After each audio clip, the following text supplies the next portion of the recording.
Hello friends, today we are going to see how to approach a MCQ. I will be covering many points. First, how to reach to correct answer and the second one is how to rule out the other options. ये वाला point बहुत important है, trust me guys. Third, how to read explanation. So here we are taking example of the MCQ of the day of marrow. The question states that a child presented with fever and multiple erythematous tender plaque.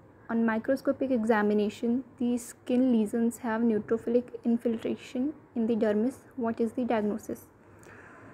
तो if you are thorough with your notes, you must be knowing कि correct answer क्या होगा इसमें से. तो now we will see the explanation. तो यहाँ पे इन्होंने नीचे explanation में जो भी बोल्ड कर दिए हैं वर्ड्स, जैसे neutrophilic dermatosis, acute febrile, non itchy, tender, erythematous plaque and papules. तो ये सारे पॉइंट्स हमें क्वेश्चन में मिल जाएंगे. तो जैसे कि इन्होंने हिस्ट्री में दिया हुआ है क्वेश्चन में कि a child presented with fever, तो हमें पता है स्वीट सिंड्रोम में एक्यूट फेब्राइल, जो कि बोल्ड करके नीचे एक्सप्लेनेशन में दिया हुआ है, तो इससे मैच करना है हमें.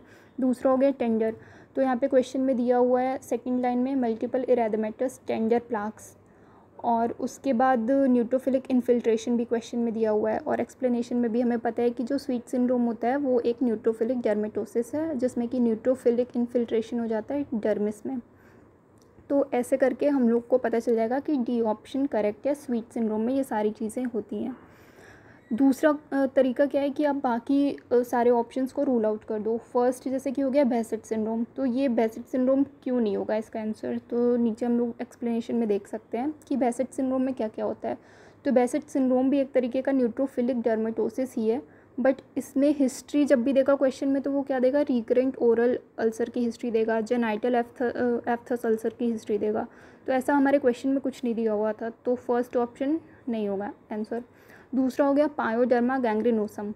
तो इसमें क्या होता है कि अगर आप लोगों ने MCQs वगैरह सॉल्व किए होंगे तो आपको ऑलरेडी आइडिया होगा कि हमेशा इसके लिए एक वो इमेज दे देता है, वो जो पायोडर्मा गैंग्रेनोसम की एक मतलब पेट टाइप की इमेज है, गूगल करने पे आपको मिल जाएगी, तो वो देगा. और थर्ड ऑप्शन है कैसेबैक मैरिट सिंड्रोम. तो ये क्या होता है, एक तरीके का हिमेंजियोमा विथ थ्रोम्बोसाइटोपिनिया मतलब होता है इसमें कैसेबैक मैरिट में. तो आपको क्वेश्चन में ऐसी कोई भी हिस्ट्री नहीं दिख रही है कि ऐसा कुछ दिया हो, तो ये तीनों ऑप्शंस तो नहीं होंगे करेक्ट. तो लास्ट वाला जो हो गया स्वीट सिंड्रोम, वो हमारा आंसर हो जाएगा. एक और क्वेश्चन मुझे कमेंट्स में आता है और DM भी करते हैं लोग कि मैरो के नीचे बहुत बड़े बड़े एक्सप्लेनेशंस दिए होते हैं, तो हम लोग कैसे मतलब सारा याद करना है या फिर क्या करना है, नोट डाउन क्या करना है. तो इन्होंने देखो बहुत अच्छे से एकदम बोल्ड करके सब कुछ दिया होता है कि आपको क्या क्या कीवर्ड्स हैं जो कि आपको नीचे एक्सप्लेनेशन में पढ़ने हैं, ताकि अगर ये क्वेश्चन आए तो आपको वो उस क्वेश्चन में देखने हैं कि वो मैच हो रहे हैं कि नहीं. जैसे कि अगर बेसेट सिंड्रोम का कोई भी क्वेश्चन आएगा तो उसमें ये रिकरेंट ओरल अल्सर वाली चीज़ आपको दी होगी हिस्ट्री में क्वेश्चन में, और जेनाइटल एफ्थस अल्सर वाली भी दी होगी. तो ऐसे करके ही आपको पढ़ना है. ऐसा नहीं है कि आपको ये पूरा जो भी एक्सप्लेनेशन है वो याद कर लेना है और लिख लेना है या जो भी है. तो बस कीवर्ड्स आपको देखने हैं और आपको अपने आंसर तक पहुंचना है.